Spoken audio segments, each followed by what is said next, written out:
Hi everybody, we're just going to give it one more minute just to let a few more people join on, so just bear with us.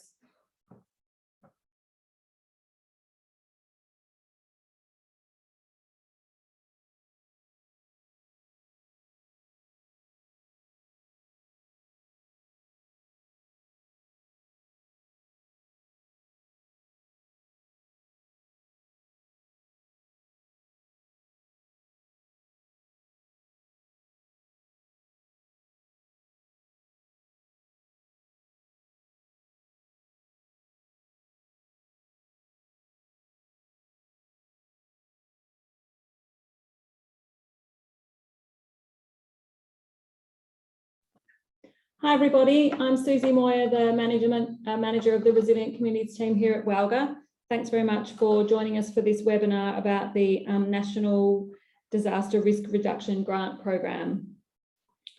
We've had about 50 people register to attend today. I see we haven't got everyone online, but we'll make a start and hopefully they'll join. And I'm glad to see the level of interest from the sector in this subject.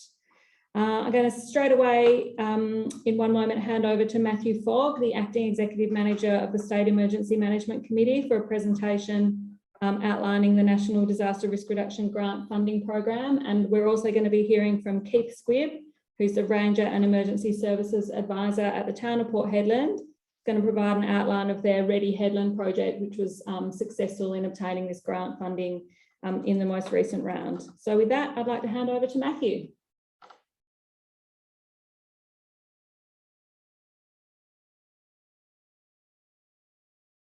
Sorry, Matthew, you're on mute. That's okay, thank you. Thank you everyone for joining today. I'd firstly just like to acknowledge the Whadjuk Noongar lands from which I'm bringing you this presentation today, and acknowledge the lands from which many of you will be attending. Please be aware this webinar will be recorded and distributed. And if everyone could please make sure their cameras and microphones are turned off. And if you could please place any questions that you have as we're going through in the chat, and I'll respond to them at the end. I'd also like to thank WALGA for their support and ongoing collaboration in the emergency management space and for assisting in putting together this session today. So we'll move on to just discussing a little bit about who the State Emergency Management Committee is. So we have a committee which is, has, for example, the Fire and Emergencies Services Commissioner on, it's got the WA Police Commissioner on, it's got various Director Generals from hazard management agencies across the state sitting on it, and their role is to really set the strategic policy framework in Western Australia around emergency management. We also facilitate consultation and coordination between emergency management stakeholders, of which WALGA is a part of that, and I do note that the WALGA CEO is also a SEMC member. We also provide a forum for community coordination to ensure the effects of emergencies are minimised. And we tried our best to make sure we get information required out to the relevant parties. And we are also responsible for the development and coordination of risk management strategies to assess community vulnerability to emergencies. So we have a lot of information regarding risk on our report, such as the emergency preparedness report, and various information around risk related to each of the 28 hazards. So I'll give a little bit of an overview of the emergency management framework within Western Australia, and in particularly of the context of the National Disaster Risk Reduction Grant. So the NDRR fits under the National Recovery and Resiliency Agency, of which we have a national partnership agreement with them to achieve certain outcomes in relation to passing out about $12.5 million over 5 years in grant funding. And that is aligned with something called the National Disaster Risk Reduction Framework. Now that document is pretty much just a set of, it's almost like a MOU between the SEMC and the NRRA around what our strategic outcomes are going to be in terms of delivering that money. And then the grant is administered by the State Emergency Management Committee Business Unit, of which I am currently the executive manager.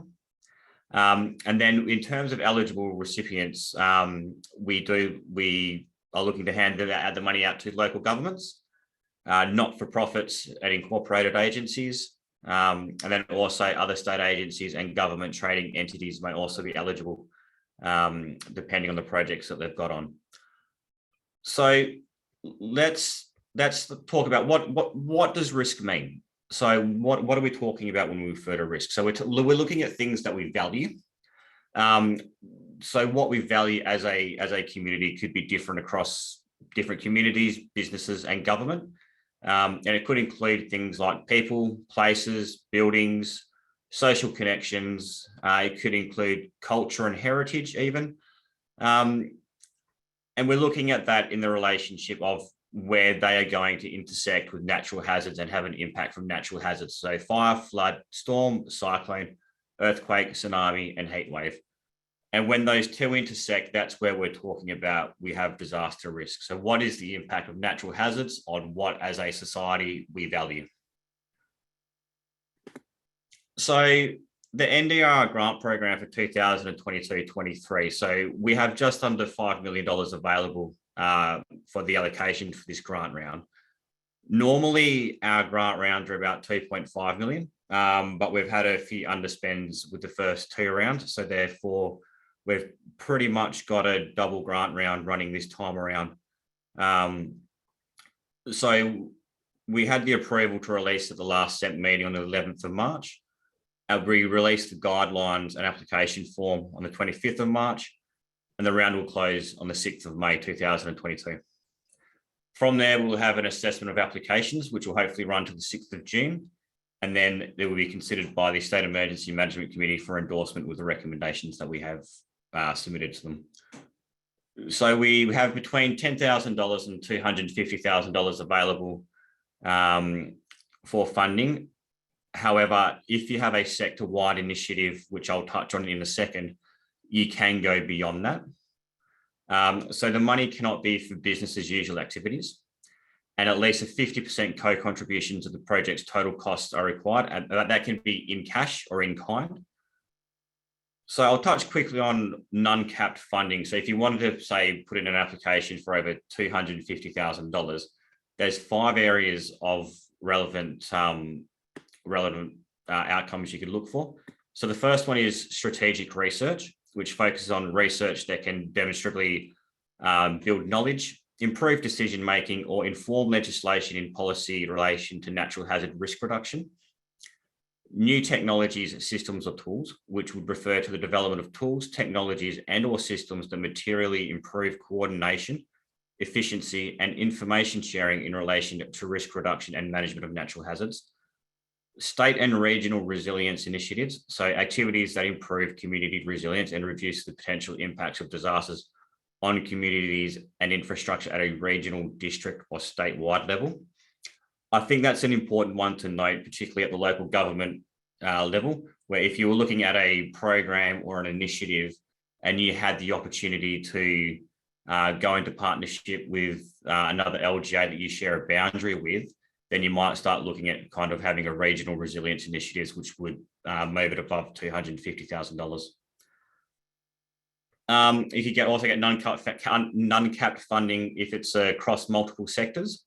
So that refers to projects that improve the integration of risk knowledge or risk reduction across multiple sectors, or if the project relates to climate change, which would relate to risk management and risk reduction of the impact of a changing climate on natural hazards at a state or sector-wide level of significance.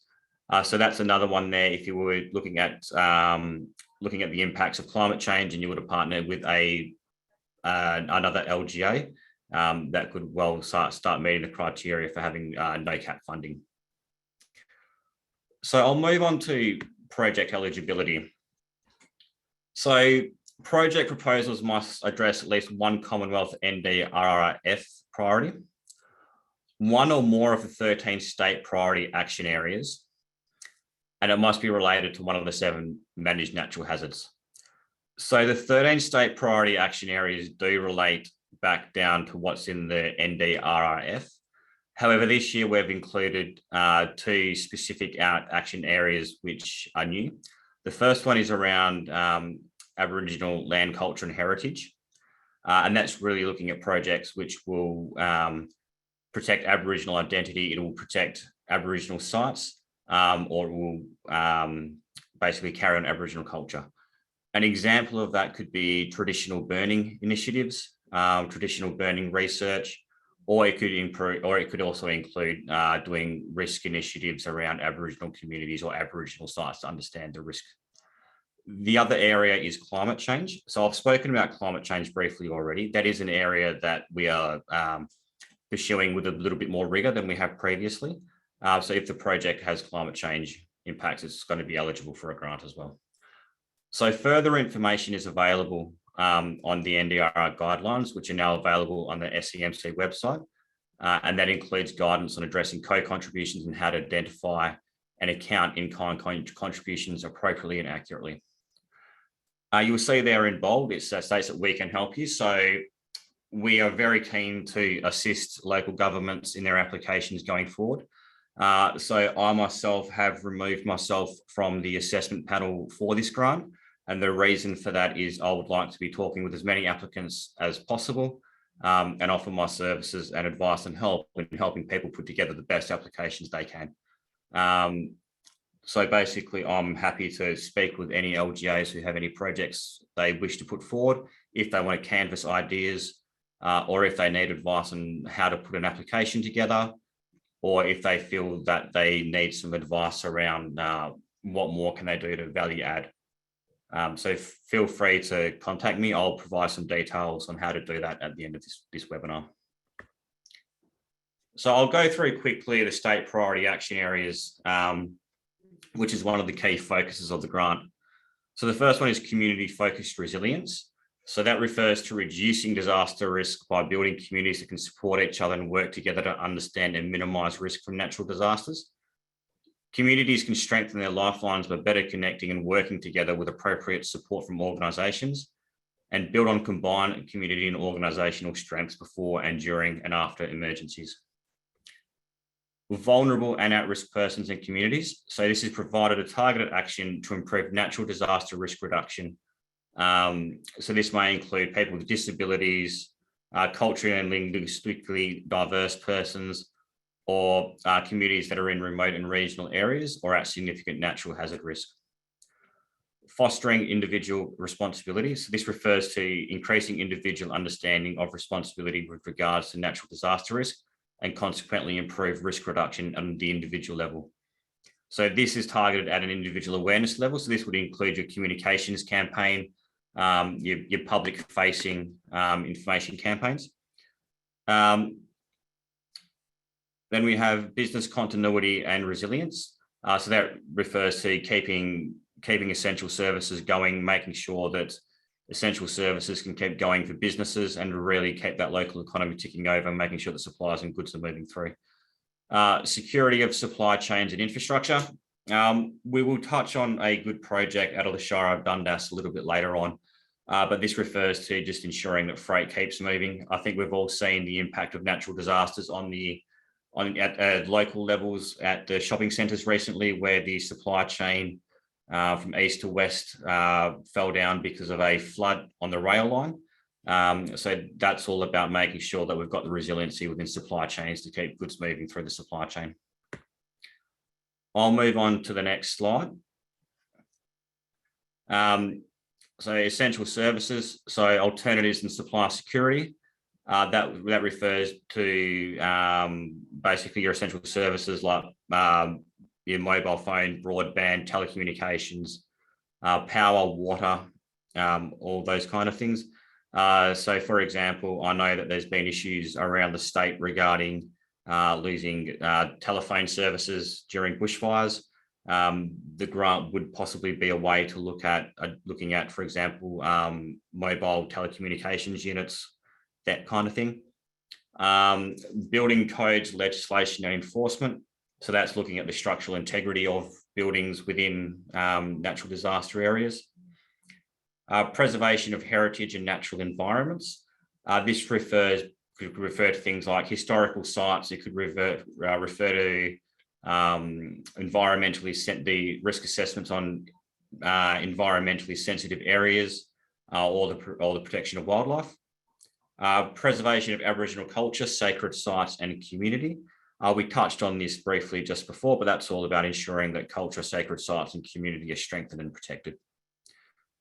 funding models and allocation. So this is looking at how we fund various initiatives across the emergency management sector and other projects to improve how we go about doing that. Innovation, research and design. So obviously this refers to projects which are looking at bringing a new lens or a new angle to emergency management in a localized or statewide level. And then also climate change, which we've also touched on just briefly. So I'll have a quick discussion around some previous successful local projects. Now I touched on this one just a minute ago, which is the Shire of Dundas, which looked at freight and supply chain risk from bushfires in the southern goldfields. Now, this specific project is looking at around, okay, well, what does the freight supply chain disruption look like if you have a significant bushfire? If you were to lose the local highway, how would that impact freight moving through? I think we've all, as local governments, experienced issues where you have trucks parking up on the side of the road with nowhere to go. Obviously, those goods need to go somewhere. Are they perishables? Are they non-perishable items?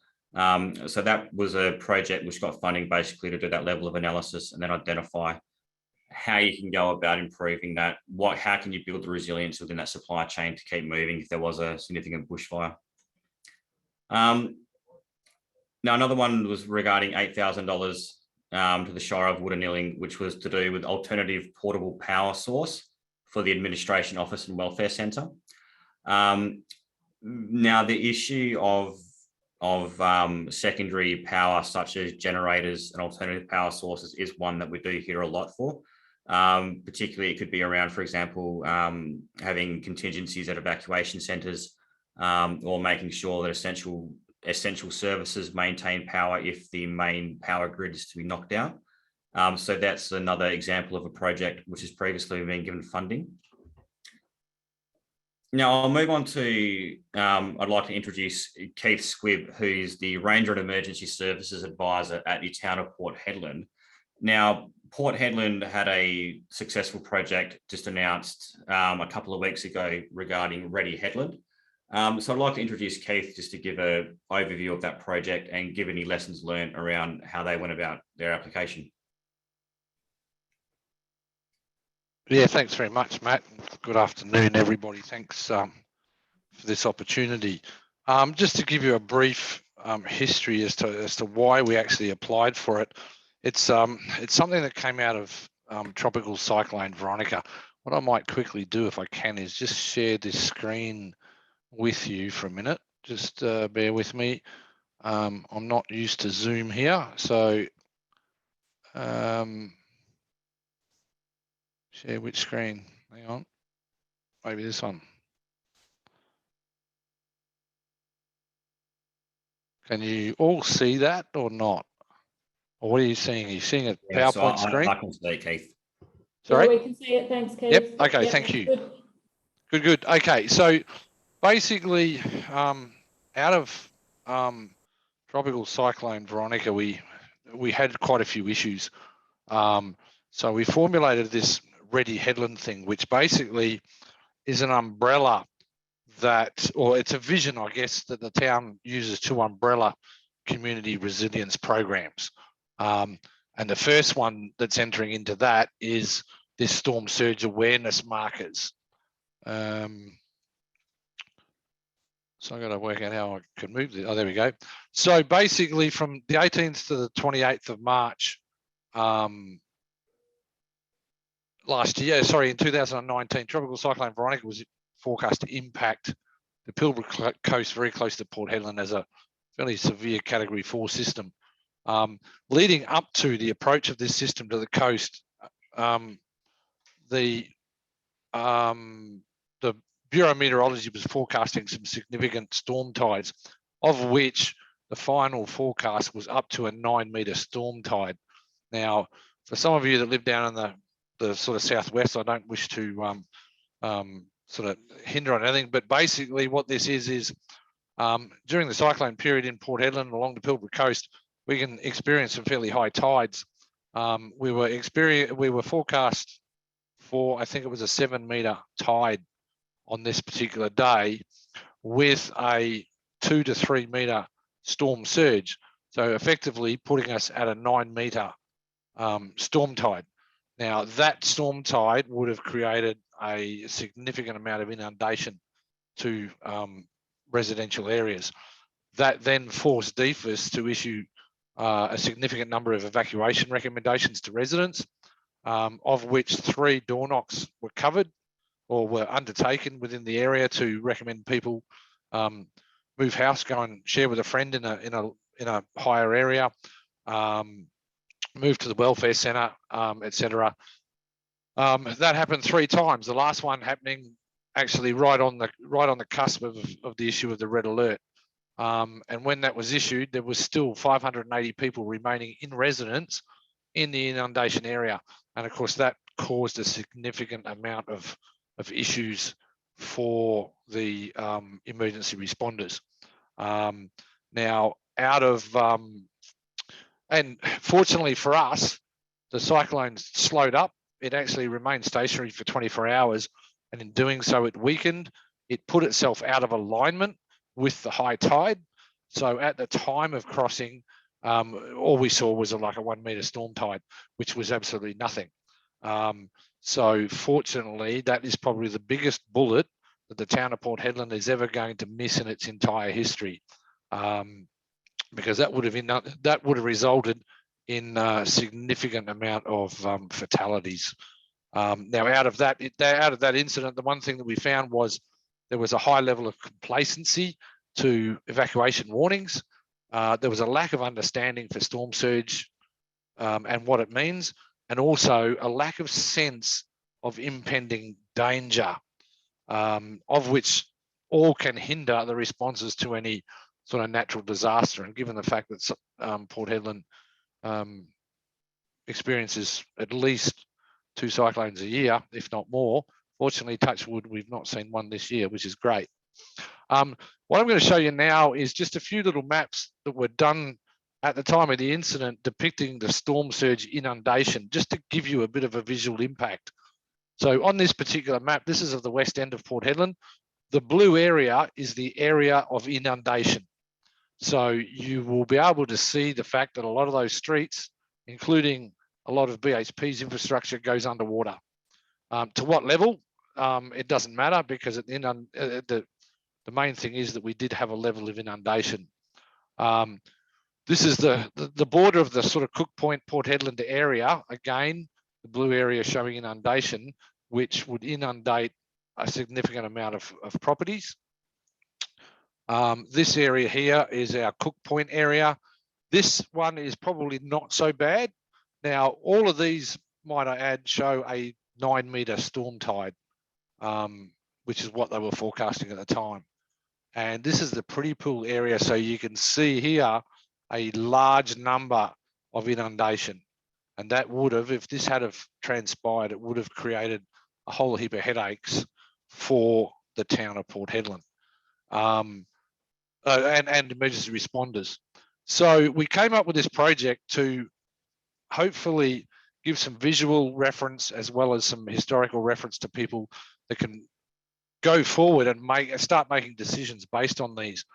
So the aim of this project was to strengthen the community resilience in Port Hedland against the effects of storm tide impact during cyclonic events.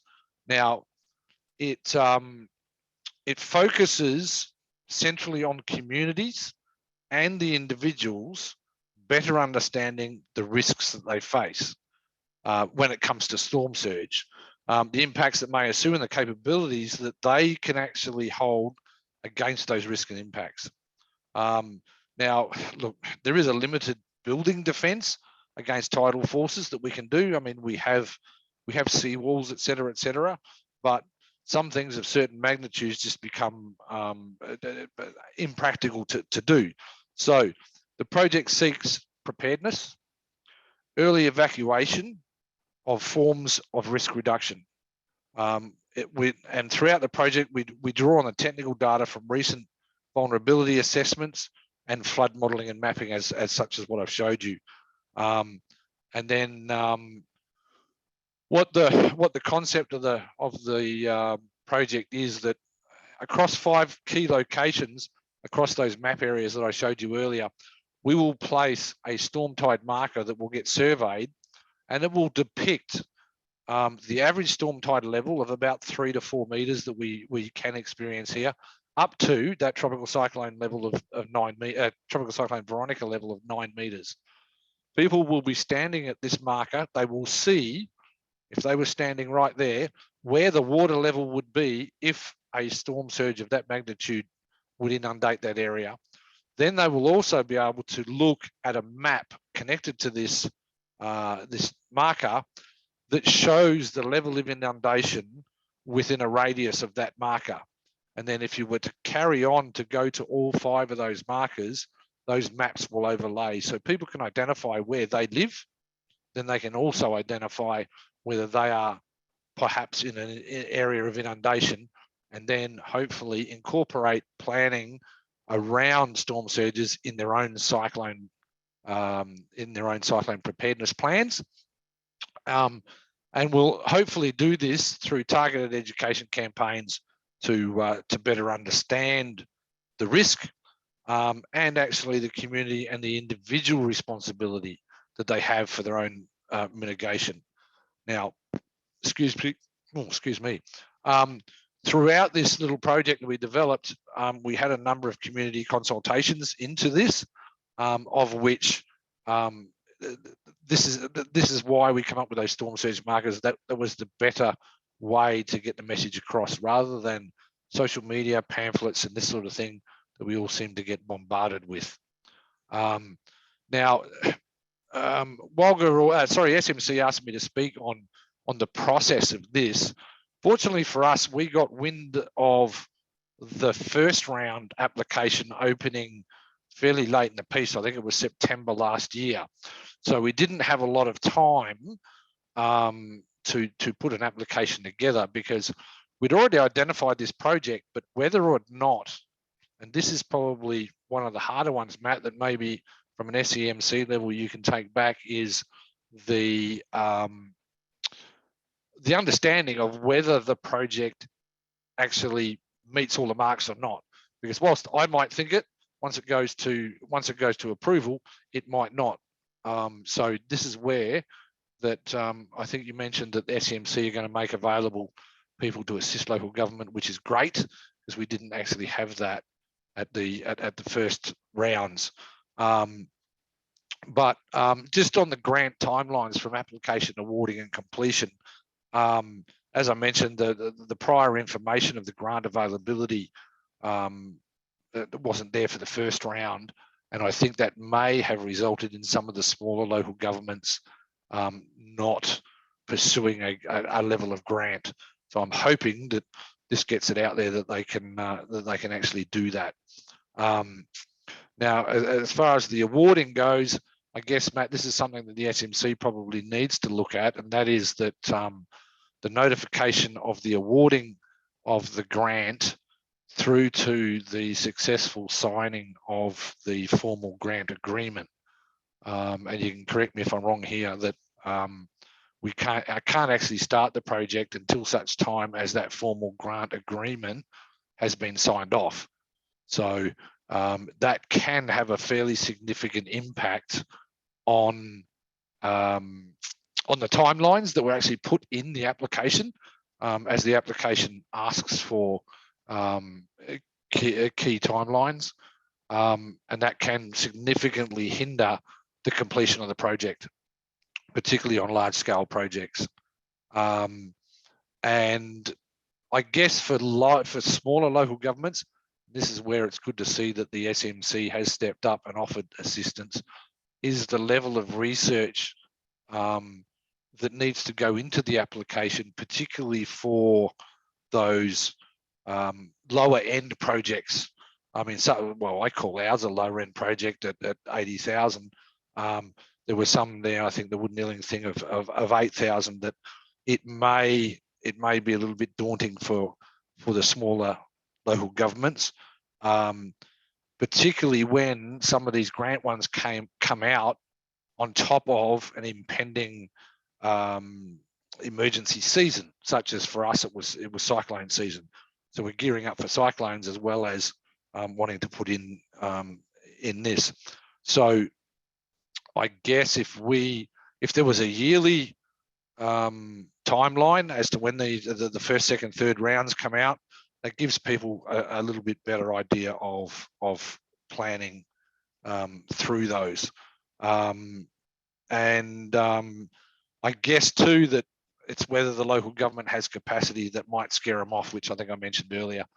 And I think that pretty much covers where we got. So I thank the SCMC and NDRR for granting our application, because hopefully this will make a lot more people aware of the implications to the implications of storm surge.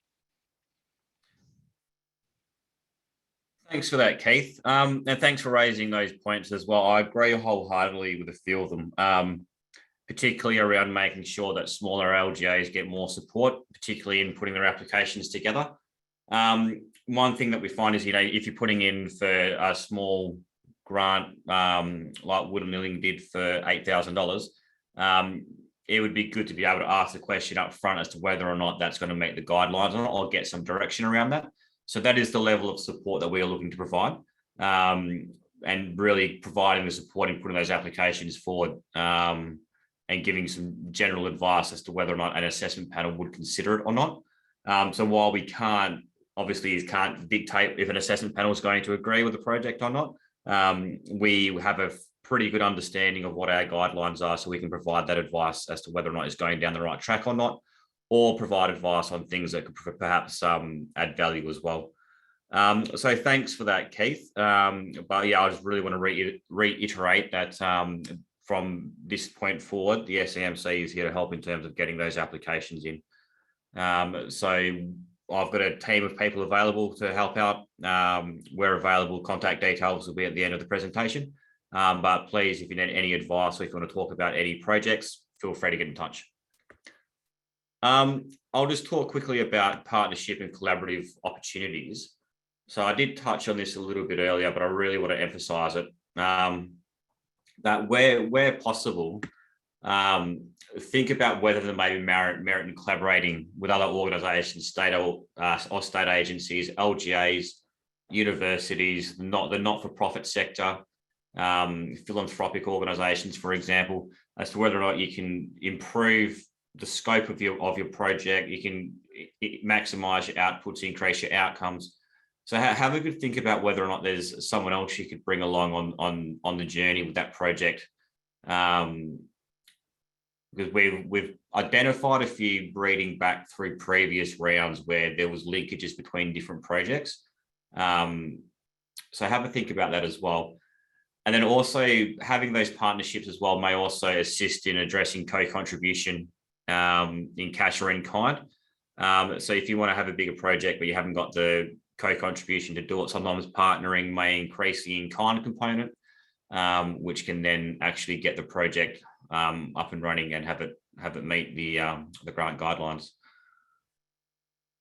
Okay, with all that being said, I think we'll move on to questions and discussions. So a few lead points there. What do you need to know from us to help to put together a quality project proposal? And does anyone have any projects they're already thinking about which may meet the eligibility criteria that they may want to raise in this forum? So I'll open it up to the floor if there's any questions or comments anyone would like to make.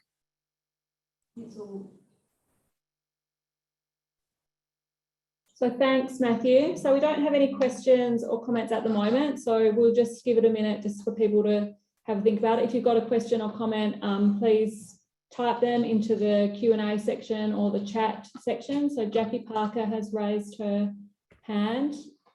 I'm not sure if, Jackie, are you able to go off mute and speak out? I'm not sure what settings we've got on. You go to participants. So I've got a question here from Dean. Can the funds be used to upgrade an existing system or project? Yes, the funds can be used for that. It would depend on the proposal, however. So the few things that come into mind that we would probably want to have a chat about is whether or not the system would be considered business as usual. And then, but however, if the grant money is being used to increase capability or preparedness, then it would be subject to funding. So the answer to that would probably be on a case-by-case basis. But I'm happy if you want to get in touch, Dean, to have a conversation with you about that specific proposal and whether or not there'd be merit in upgrading an existing system or project based on the circumstances of that. Thanks for that. So we've tried to take Jackie off mute. So Jackie, do you want to have a go at talking? We'll see if we can hear you.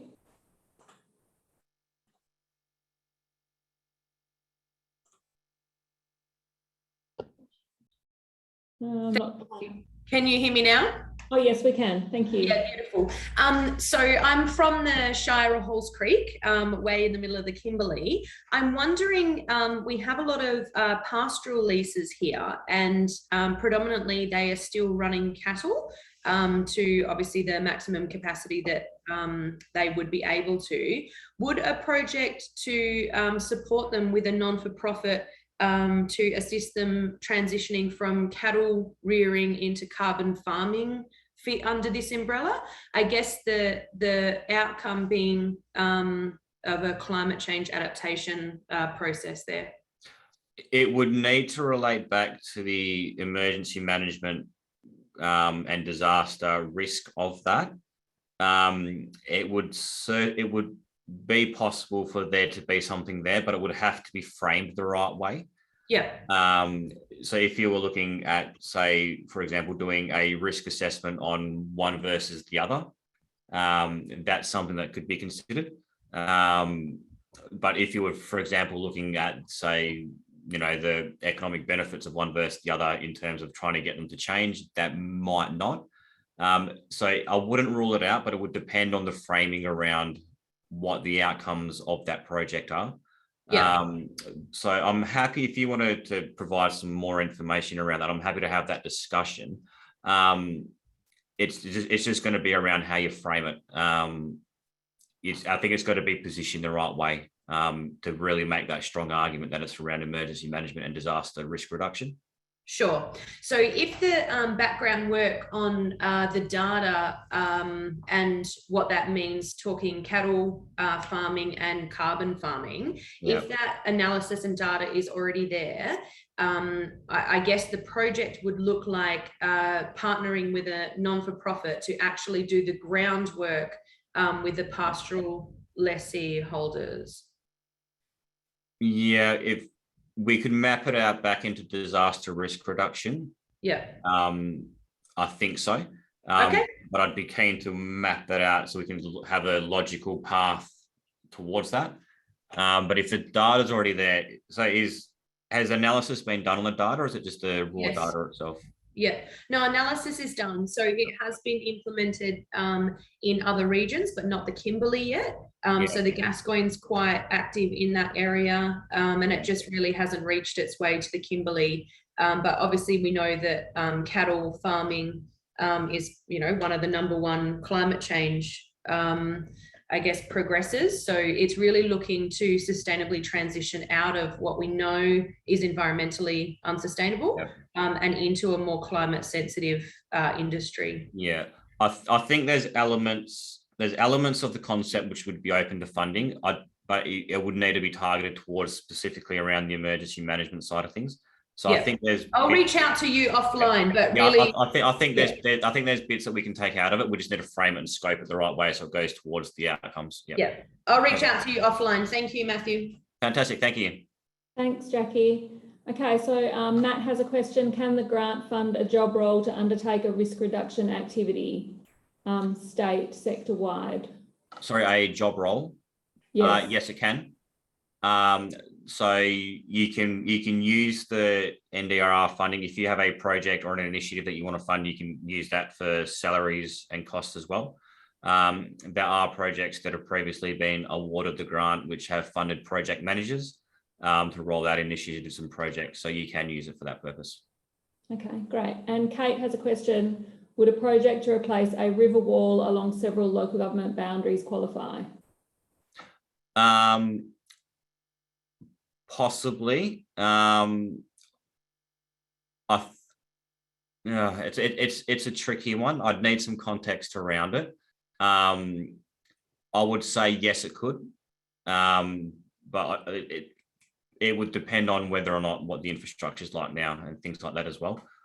I do note that and we've only got about 3 days for local governments to get it back in. There is a coastal and estuarine grant. I'm not sure whether the flood wall's related to coastal or estuarine waters. So we do have another grant related to flood, which we could consider as well, which is another one we're administering on behalf of the Commonwealth. And then I also do note that there is a flood mitigation grant, which we're expecting to come out later in the year. I want to gain from the Commonwealth probably around November, December.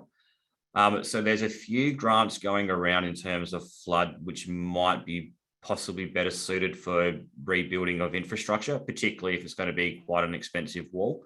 So I'm happy to have a conversation around those grants and which possible source of funding will be best targeted towards that specific project. But there's quite a few funding avenues at the moment which we could possibly explore.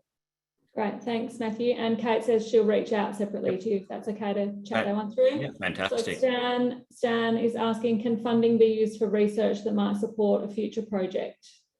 Yes, it can. Yes, it can. What I would suggest, if it's going to be for research which will support a further project, is to map out the progression of that and where that research is going to lead and where it's going to go towards. So yes, that would certainly be an okay initiative to put forward. Okay, thank you. And Graham has just kind of made a comment. It would be great to see more examples like Ready Headland that have been successful in the past. So not sure whether you have any capacity, Matthew, kind of going forward to share some more kind of case studies around successful projects. Yeah, I think one of the reasons I'm having this conversation with Welga today is I don't think that getting the grant out to local governments is something that's been done particularly well in the past. So I would love to give more examples. However, I think that we're in a position where we're probably going to have to create more examples for that to happen, which is why I'm having that conversation today. Okay, great, thank you. And Resmi is asking, can the funding be available for the upgrade or replacement of fire danger rating signs in preparation for the rollout of the new Australian fire danger rating system? I believe it can.